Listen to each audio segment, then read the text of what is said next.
Hi everyone and a warm welcome to this week's WARNO Dev blog. Today it's all about FOBS line of sight and balance changes, so let's get straight into it. So first up are the forward operating bases. This structure was introduced back in Wargame European Escalation. Many of you veterans of our earlier games have been asking for the FOBS inclusion into WARNO. We're getting very close to introducing it to the game, so let's get down to the brass tacks and explain exactly what's going on. So the FOB in WARNO is a single supply depot that can be placed at the beginning of the game in your deployment zone and only during the deployment phase. Supply vehicles are able to enter the FOB's area of effect and automatically receive supplies, aka the health repair, ammo and fuel. But not only that, FOBs can resupply any type of unit if they are close enough. There is more, however. You have to be careful defending a FOB. These are very hardy structures, but they can still be destroyed. But a greater prize is to capture one. If an opposing player places enough units in the zone to influence the FOB, they will gain control of it. And if you want your FOB back, you need to have more units than your opponent in its radius. Visually, we wanted to ensure WARNO's forward operating base was a bit more realistic than its Wargame Red Dragon predecessor. Gone are the reinforced concrete walls and watchtowers, which realistically would take several days to build. Instead, the new FOBs are made up of weapons and ammo stock, military equipment and fuel barrels, all urgently transported to the forward edge of the battlefield. This reinforces the core theme of WARNO, pushing the idea that the FOB is a scratch-built base of operations, deployed in a rush when the game begins. Let us know what you think. Okay, next big thing is a new line of sight tool. So we've also worked on an updated and revised line of sight tool. As you know, during tactical battles in WARNO, players can press C to display the line of sight, either on the cursor, useful for checking various locations, or centered on a unit. We have improved the line of sight tool to make it faster to use and easier to understand and more accurate, which is the important thing. Now, we have done this by differentiating better what cannot and can be viewed. So the first thing is it should be faster to use. With an updated tool, when selecting a unit in the game, you will see how their field of view actually holds up, and you can compare these two examples on the screen now. One is an M11A Abrams tank, and then over on the right is an M3A1 Bradley CVF recon vehicle. They made a little bit of a wording error here, but you can see that the Bradley can obviously see more than the Abrams tank. Next, it's easier to understand, so if you check out the screenshot on the screen now, as you can see, the new line of sight tool now displays two different colors. The white transparency is true line of sight. This is to say that the unit cannot see beyond the white line. A unit's field of view on the battlefield is cut by buildings, forests or other obstacles, or simply limited by distance. In blue, we show the immediate areas which your unit is unable to detect any potential enemies.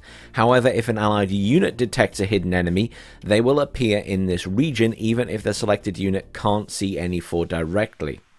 So basically, the Abrams that is selected there can't itself see into the blue area because of its recon capability. However, if you have a unit that can see into that area, then the Abrams has a line of sight into the blue area. So it can bounce off your recon line of sight, for example, and shoot into that area.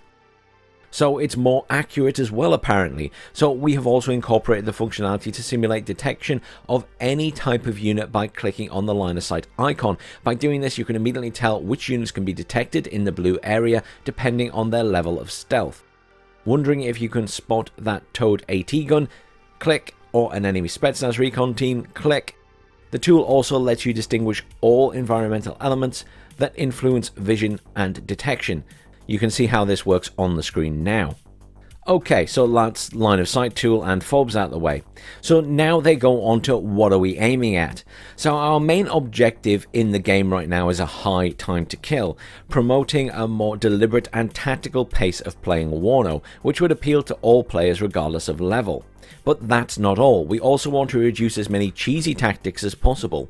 On a strategic level, nothing should come for free or be done in such a way that it is annoying.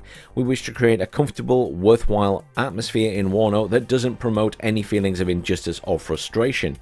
WARNO is a game of strategy and tactics, brains and daring, set in the late Cold War, and we would loathe seeing simplistic techniques that allow players to win effortlessly with no thought.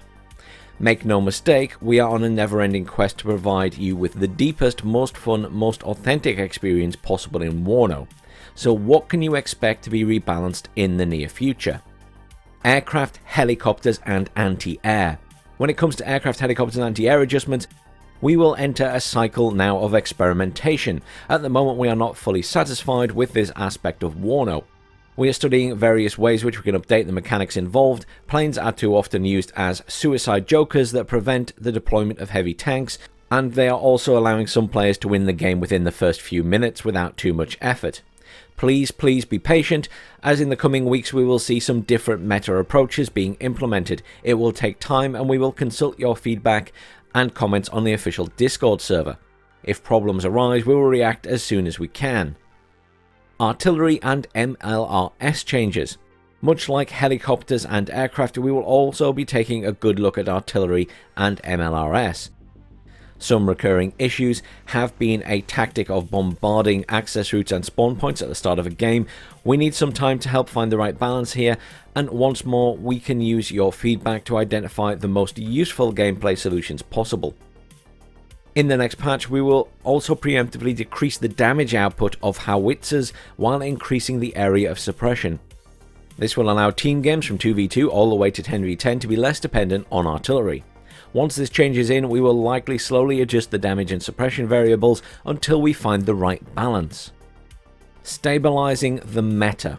Once we have addressed the above gameplay areas, our aim is to get a stabilized meta that is viable and fun over the long term. This will guarantee a fair and strategic experience and make WARNO a balanced and exciting game from beginning players to veterans and military experts alike. And that's the end of the dev blog, everyone. Thank you very much for tuning in. I will leave a few images from their Instagram for those who don't have Instagram, as always, at the end. But I hope you all have a great weekend. Make sure you do check out the Steam Next Fest, by the way. It is still ongoing until Monday.